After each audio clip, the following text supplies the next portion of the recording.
नमस्कार दोस्तों, the real story में आपका स्वागत है। मैं हूं राजेंद्र शर्मा। कल्पना कीजिए एक ऐसी रात जहां सत्ता के महलों में गोलियां चल रही हैं। जी हां, सत्ता के महलों में गोलियां।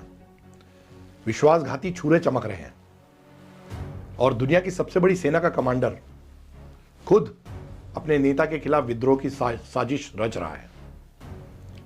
तो ये कोई फिल्म की कहानी नहीं है, ये चाइना के हालात हैं। चीन की वर्तमान राजनीति की कड़वी हकीकत है। हम चलो आपको एक महीना पीछे ले चलते हैं, जनवरी 2026 में, जहां शी जिनपिंग के शासन में एक भयानक तूफान उठ गया। अचानक से सब कुछ दबे चुपे हुआ, लेकिन एक असफल तख्ता पलट की अफवाहें जो है और शीर्ष जनरलों की गिरफ्तारी, ये हुई। एक ऐसा शुद्धिकरण अभियान, इसको नाम दिया गया, जो सेना को खोखला कर रहा है। आज हम इस रहस्यमयी और खतरनाक घटनाक्रम की गहराई में उतरेंगे, जहां भ्रष्टाचार का बहाना बनाकर सत्ता संघर्ष की आग जल रही है। कौन सत्ता में बैठेगा, ये इस पर फैसले हो रहे हैं। और क्या ये संघर्ष चीन की कम्युनिस्ट पार्टी का अंतिम अध्याय है? इसका अंजाम क्या होगा, आइए इस पर बात करते हैं। दोस्तों, 2012 से शी जिनपिंग चीन के कम्युनिस्ट पार्टी के सर्वोच्च नेता हैं, लेकिन उनकी सत्ता की नींव हमेशा से हिलती रही है। मतलब ऐसा पहली बार नहीं हुआ है, 2019 में और उसके पहले भी ऐसे होते रहे। वे प्रिसलिंग हैं, क्रांतिकारी नेताओं के पुत्र, और उन्होंने सेना को अपनी मुट्ठी में कसने के लिए भ्रष्टाचार विरोधी अभियान शुरू किया। पीपल्स लिबरेशन आर्मी, PLA, ये दुनिया की सबसे बड़ी सेना है। इसको उन्होंने सुधारने के नाम पर सैकड़ों अधिकारियों को जेल की सलाखों के पीछे डाल दिया। मतलब ऐसे टॉप ब्रास। लेकिन ये सुधार नहीं है, बल्कि एक खूनी सफाई अभियान था। 2023 से अब तक दर्जनों जनरल गिरफ्तार हो चुके हैं और उनका कईयों का तो पता भी नहीं है। सेंट्रल मिलिट्री कमीशन, CMC, जो सेना का सर्वोच्च निकाय है, वो 7 सदस्यों से घटकर अब सिर्फ 2 है। वहां पे सिर्फ 2 सदस्य बचे हैं, खुद शी जिनपिंग और एक राजनीतिक कमिश्नर। क्या ये सत्ता की मजबूती है या अकेलेपन की शुरुआत है?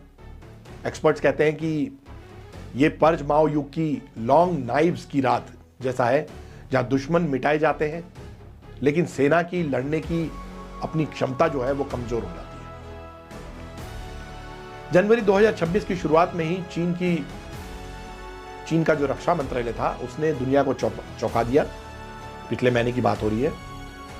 24 जनवरी को घोषणा हुई कि PLA के सबसे शक्तिशाली जनरल झांग यूशिया और रणनीतिक प्रमुख लियू झेनली, ये दोनों जांच के घेरे में हैं।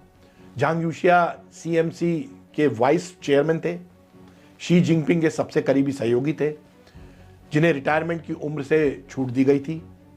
Liu genuinely joint staff department के चीफ थे, सेना की दैनिक ऑपरेशंस के मास्टरमाइंड थे। आधिकारिक बयान में जो आया है, उसमें कहा गया कि गंभीर अनुशासन उल्लंघन और कानून का उल्लंघन, इसको लेकर उन पर कार्रवाई की गई। लेकिन यह सिर्फ कोड वर्ड है भ्रष्टाचार और विश्वासघात के लिए। रिपोर्ट्स में झांग पर अमेरिका को न्यूक्लियर सीक्रेट्स लीक करने और करोड़ों की रिश्वत लेने का आरोप है। मतलब ये बहुत गंभीर आरोप है देशद्रोह का। PLA दिल्ली ने उन्हें भ्रष्ट तत्व करार दिया और कहा कि यह जांच लड़ाकू क्षमता से पानी निकालने जैसी है। लेकिन यह सवाल है, मतलब सवाल अब पैदा हो रहे हैं कि क्या यह सच में भ्रष्टाचार है या शी जिनपिंग के खिलाफ साजिश है या उनके खिलाफ साजिश करने की सजा है। सेना में हजारों अधिकारी अब जांच के डर में जी रहे हैं। मोबाइल फोन्स जब्त हो गए हैं, यूनिट्स की मूवमेंट फ्रीज हो गई है। ये पर्च CMC को शी की इच्छा का विस्तार बना रहा है। लेकिन क्या इससे सेना कमजोर नहीं हो रही है? मतलब सेना के अंदर अफसरों को डर लग रहा है, डर में जी रहे हैं, सेना तो कमजोर होगी। शी जिनपिंग ने सेना के शीर्ष ब्रास पर गाज गिराई है। 2023 से अब तक कुल 14 फुल जनरल हटाए जा चुके हैं। इनके एक नाम देखें तो आपको बड़ा आश्चर्य होगा। ली शांगपू, पूर्व रक्षा मंत्री, 2023 में हटाए गए। आरोप था भ्रष्टाचार, रिश्वत से लेकर पदोन्नति, रॉकेट फोर्स से जुड़े थे, जहां मिसाइल में पानी भरा होने की अफवाहें उड़ी। ये कहां है पता नहीं इनको हटा दिया गया। वेई फेंग है, पूर्व रक्षा मंत्री हैं, 2023 में जांच हुई थी इनकी और तब से इनकी जांच चल रही थी। आरोप थे कि भ्रष्टाचार किया है इन्होंने, सैन्य खरीद में घोटाला किया है। चाइना में करप्शन बहुत गंभीर अपराध माना जाता है।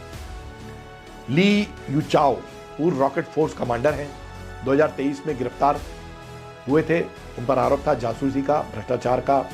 उनके कई सहयोगी भी हटाए गए, तो जाहिर है पूरी उनकी टीम साफ कर दी गई। जू होंग पूर्व रॉकेट फोर्स कमांडर थे, 2023 में हटाया गया।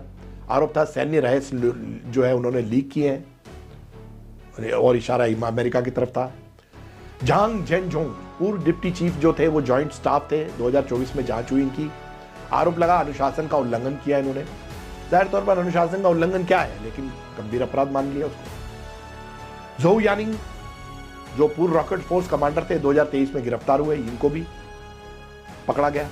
झांग शेंगमिन अभी बचे हैं लेकिन दबाव में हैं। और अभी हाल ही के झांग यूशिया जो सीएमसी उपाध्यक्ष थे, 75 वर्षीय हैं, शी के सबसे करीबी माने जाते थे। 24 जनवरी 2026 को जांच इनके खिलाफ घोषित हुई। आरोप लगे कि भ्रष्टाचार किया इन्होंने, अमेरिका को न्यूक्लियर रहस्य लीक किया, पदोन्नति के लिए रिश्वत दी। उनके पिता शी के पिता के साथी थे, फिर भी विश्वासघात किया और अब शी ने उनके खिलाफ कार्रवाई की है। एक और है Liu genuinely, joint staff department chief थे, 2022 से पद पर थे। इन पर आरोप है कि इन्होंने भ्रष्टाचार किया, शी के आदेशों की अवहेलना की। दोनों के पास वियतनाम युद्ध का अनुभव था, अब सेना में कोई लड़ाकू अनुभव नहीं बचा। तो आप समझ सकते हैं कि आर्मी के, पीपल्स लिबरेशन आर्मी के टॉप ब्रास की क्या स्थिति है। ये सभी अफसर गंभीर अनुशासन उल्लंघन के आरोपी हैं और ये भ्रष्टाचार का कोड है। लेकिन पीएलए डेली ने कहा है कि उन्होंने शी की सत्ता को गंभीर नुकसान पहुंचाया है, जो राजनीतिक साजिश की ओर इशारा करता है। परिवारों को भी हिरासत में ले लिया गया है। अब हजारों सैनिक जो इनसे जुड़े हुए थे वो भी अब जांच में आ गए हैं। तो चीन में कुछ तो जरूर गड़बड़ चल रही है, बहुत बड़े पैमाने पर। अब आते हैं उस रात पर जो चीन की राजनीति को हमेशा के लिए बदल सकती थी। 18 जनवरी 2024 की शाम बीजिंग के पश्चिम हिस्से में जिंगशी होटल, शी जिनपिंग यहां रुकने वाले थे, लेकिन उनका कोई फिक्स्ड निवास नहीं है। वो हर कुछ दिनों में जगह बदलते हैं, जैसे कोई शिकारी से छिप रहा हो अपनी जान बचाने के लिए। झांग यूशिया और लियू जेनली, इनके खेमे ने सोचा कि यह सबसे अच्छा मौका है शी जिनपिंग को निपटाने का। योजना थी शी को हिरासत में लेना, सत्ता पलटना और पार्टी को बचाना। लेकिन साजिश लीक हो गई। 2 घंटे पहले खबर मिली, शी चुपचाप होटल से निकल गए। झांग की अग्रिम टीम पहुंची और वहां इंतजार कर रही थी। शी की सुरक्षा टीम वहां मौजूद थे वो लोग। गोलियां चली, खून बहा। रिपोर्ट्स कहते हैं कि शी की तरफ से 9 लोग मारे गए, जबकि झांग के 20 से ज्यादा लोग मारे गए। तो आप देखिए आपसी गुट लड़ पड़े वहां पर। यह कोई मामूली जांच नहीं है, बल्कि एक खूनी संघर्ष था। कनाडा में रहने वाली जो चीनी लेखिका है, चीनी राइटर शेंग शुए, उन्होंने अपने सूत्रों से खुलासा किया कि यह तख्ता पलट था जो असफल रहा। असंतुष्ट थे जैसे डू वेन और जेनिफर जेंग। इनकी रिपोर्ट्स में कहा गया है कि झांग ने सैनिकों को जुटाया लेकिन विश्वासघात हुआ। क्या झांग ने अमेरिका से मदद मांगी थी, इस पर भी एक सवाल है। न्यूक्लियर सीक्रेट्स लीक की अफवाह आग में घी डाल रही है। यह घटना 1990 के तियानमन स्क्वायर से भी बड़ी लगती है, जहां सत्ता के लिए खून बहा था, लेकिन उसमें आम जनता थे, वहां के युवा थे। यहां पर आर्मी के जनरल और उनका स्टाफ है। तख्ता पलट असफल होने के बाद शी ने जवाबी हमला किया। झांग और जियू की गिरफ्तारी के साथ उनके परिवार और सहयोगी भी हिरासत में है। बीजिंग में 5000 से ज्यादा सैनिकों को हाई अलर्ट पर रखा गया है। पीएलए डेली का संपादकीय कहता है, वहां का जो माउथ पीस है, यह जांच बाधाओं को हटाएगी, सेना को मजबूत बनाएगी, लेकिन हकीकत अलग है। अनुभवी जनरल हटाने से और उनके हटाए जाने से पीएलए की युद्ध क्षमता पर सवाल हो गया है। ताइवान पर हमले की जो योजना थी वो टल गई है। दक्षिण चीन सागर में जो चीन की आक्रामकता थी वो भी कम हो गई है। अब सब चुप बैठे हैं।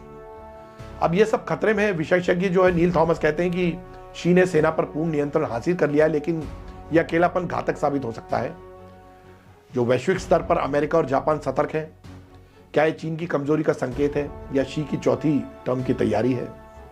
अगर सेना में और विद्रोह हुआ तो वैश्विक अर्थव्यवस्था हिल सकती है, क्योंकि चाइना एक बहुत बड़ा प्लेयर है और इकोनॉमी में दुनिया की उसका एक बहुत बड़ा हिस्सा है।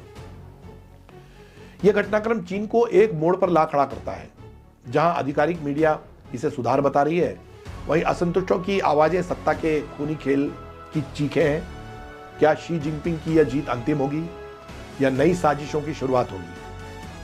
दुनिया की नजरें अब बीजिंग पर हैं और ये देख रहे हैं कि अब चीन में क्या होता है, क्या नया डेवलपमेंट होता है।